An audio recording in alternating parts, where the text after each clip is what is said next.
Ontem, após quase 6 horas ininterruptas, a sessão do Congresso Nacional destinada a analisar os vetos presidenciais foi suspensa.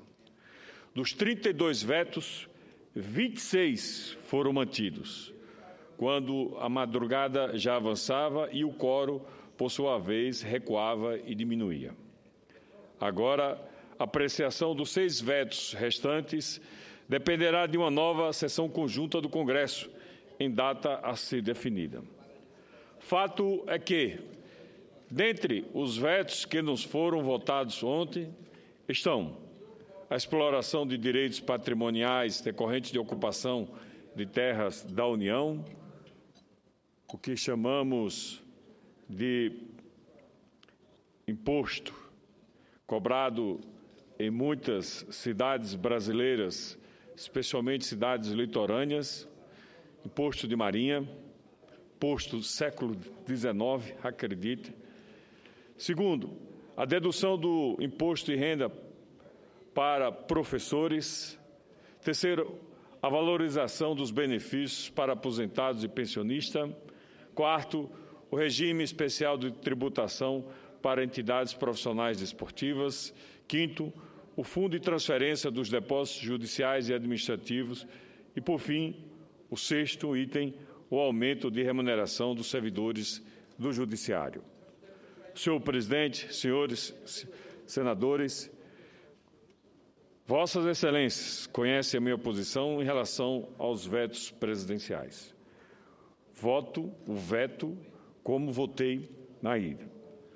Todos sacrificam a população, entre eles o que derruba o reajuste dos servidores dos judiciários, categoria que muito tem lutado incansavelmente pela uma justiça melhor nesse país. Para mim, é inadmissível que o governo federal vem fazendo. Ao invés de cortar na própria carne, de dar o bom exemplo, penaliza cada vez mais a população brasileira, o servidor público.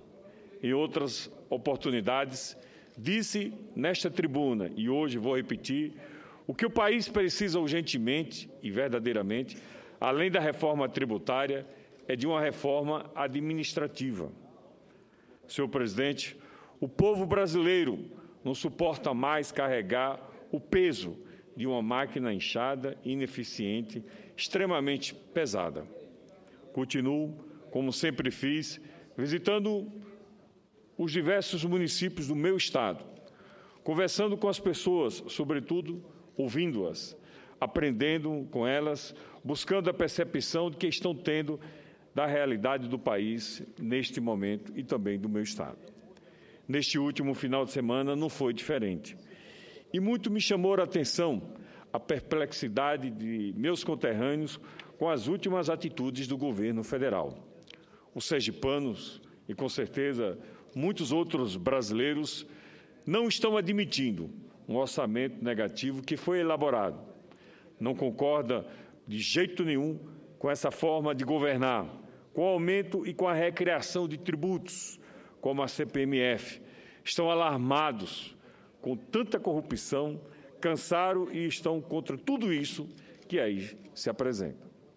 A indignação do povo do meu estado está no fato de que o governo gasta mais do que arrecada, e já estamos pagando por isso, pois a simples elaboração e envio ao Congresso pelo governo deste orçamento negativo trouxe consequências desastrosas para o país, quais sejam a perda de grau de investimento e o rebaixamento do conceito do país por agências de risco, o que piora mais ainda nossa difícil situação econômica, levando a um estado de descrença. Contudo, o governo ainda quer mais, quando impõe à sociedade que pague pelos erros que ele, o próprio governo, cometeu e vem cometendo. Uma verdadeira falta de planejamento para um curto, médio e, sobretudo, longo prazo. Esse governo não planeja e, quando faz, muitas vezes faz ruim, faz péssimo. E, como disse, a população não concorda com o aumento de tributos, com a recriação da CPMF, com a perda de conquistas sociais, com o adiantamento de correção salarial dos servidores públicos. Nós, brasileiros, já pagamos impostos demais e temos muito pouco em troca, se comparados até a países vizinhos como o Uruguai e a Argentina. É vergonhosa a situação da saúde pública no Brasil. Quem precisa de tratamento médico dificilmente consegue ser atendido dignamente. A educação pública brasileira precisa melhorar e muito, precisa ter melhores salários, precisa ter melhor estrutura, precisa ter um estímulo maior, melhor resultado para os alunos. A segurança pública praticamente inexiste em muitos cantos desse país. Para fugir da bandidagem, as pessoas estão trancadas dentro de casa, estão aprisionadas nas suas próprias casas. Mas voltando ao que eu vi em meu estado, as pessoas não suportam mais tantos desvios de dinheiro público. Vivemos não só uma crise econômica, não só uma crise fiscal, vivemos uma crise ética e uma crise moral. A corrupção é outro fator decisivo para o dramático quadro atual da economia brasileira. Com desempregos crescentes, com inflação em alta, falta de investimento, falta de credibilidade. O certo é que o Brasil e o povo brasileiro não merecem isto, não merecem esse estado de coisas. A gente brasileira é gente digna, é gente correta, é gente trabalhadora, é gente sincera, é gente do bem. Acredito que o Brasil tem jeito. E como tem jeito? O que temos hoje não é uma crise de Estado, é uma crise de governo que não planejou adequadamente e, por isso, estamos pagando, não só na conta, mas com aquilo que não temos. Precisamos de um novo rumo para o nosso país, mas dificilmente conseguiremos esse rumo com as práticas do atual governo. Eu não acredito mais. Precisamos aguardar com serenidade o desdobrar dos acontecimentos, mas o certo é que precisamos ter atitude para que o país volte a encontrar uma direção para sair de tamanha crise. Para finalizar, senhor presidente, bem antes do tempo, ora nos destinado, peço a Deus que não tenha chegado o triste momento antevisto por Rui Barbosa quando disse, há quase um século, abre aspas, de tanto ver triunfar as nulidades, de tanto ver prosperar a desonra, de tanto ver crescer a injustiça, de tanto ver agigantar-se os poderes nas mãos dos maus, o homem chega a desanimar-se da virtude, a rir-se da honra e a ter vergonha de ser honesto. Fecha aspas. Mas, senhor presidente, continuo acreditando que esse país tem jeito, mas tenho toda a convicção que o jeito quem dá somos nós, com as nossas atitudes e com as nossas escolhas. É hora de corrigir o rumo, mas, lamentavelmente, o governo não tem contribuído para isso. Façamos a nossa parte, cumprimos a nossa missão dignamente, enfrentando realmente os equívocos cometidos por esse governo e defendendo, sobretudo, a honra do povo brasileiro. Muito obrigado, senhor presidente. Senador Eduardo Amorim.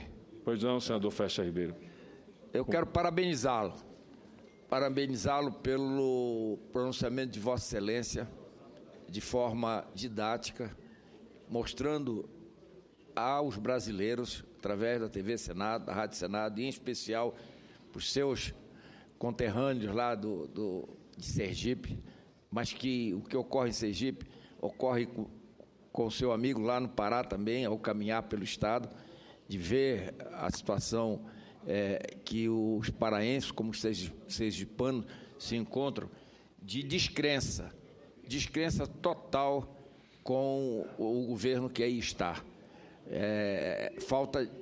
Perdeu aquilo que é irrecuperável, que é a credibilidade, a confiança. Então, ela está ocupando uma cadeira, mas que tem que ficar fazendo negociações, continua. Ainda há pouco o senador Jorge Viana, é que eu não pude voltar a pedir uma parte a ele.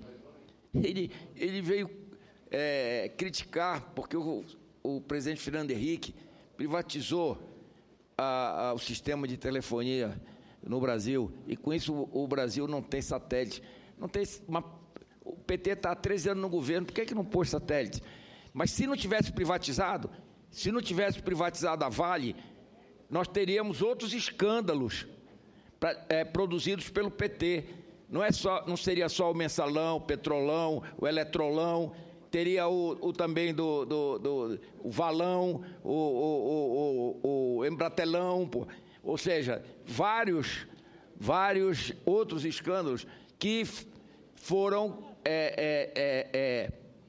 impedidos pela privatização. E as reformas que ele tanto falou foram suspensas pelo governo do PT. Então, o responsável, como Vossa Excelência colocou, pela situação lamentável que o Brasil se encontra, é esse governo que está aí. É o governo que está aí e quer que os brasileiros paguem a conta pelos erros que eles cometeram. Então, Vossa Excelência tem toda a razão. Quero parabenizá-lo, parabenizar o povo de Sergipe, que o colocou aqui como senador para defender o Estado tão querido por todos nós, e que eu tenho certeza que ele há de reconhecer a sua importância e a sua capacidade, e daqui a algum tempo teremos um outro cargo importante para Vossa Excelência exercer lá no Estado de Sergipe. Muito obrigado. Muito obrigado, senador Flecha Ribeiro. Muito obrigado a vocês que estão aqui nos acompanhando. Eu sou um daqueles que está aqui por missão, não por profissão. A minha profissão é a medicina. Me bacharelei em Direito também e, por hora, faço a faculdade também de jornalismo. Mas a minha profissão é a medicina. Como médico especialista em dor, passei a perceber, muito antes de me tornar político, de estar como político, de que a pior de todas as dores não é aquela que atinge só um, como a dor do câncer, provocada pelo câncer, a dor do trauma, é aquela que atinge milhares numa única atitude, na atitude que a gente está assistindo hoje pelo país. Atitude nas omissões, um governo omisso, um governo que não tem a construção do bem, um governo criativo para o mal. A gente agora começa a ver e a compreender figuras e vocábulos diferentes. É orçamento negativo, é pedalada fiscal, ou seja, um novo vocábulo está sendo construído nesse meio, fruto da criatividade para o mal do governo que aí está. Digo que, como milhões de brasileiros, não tenho vergonha de dizer, eu também acreditei, mas como milhões de brasileiros, eu também fui enganado. Mas é hora de corrigir o rumo. Deus, na sua generosidade infinita, nos dá o milagre da vida, e como é milagre mesmo. São mais de 100 mil batidas cardíacas todos os dias, Ana Amélia.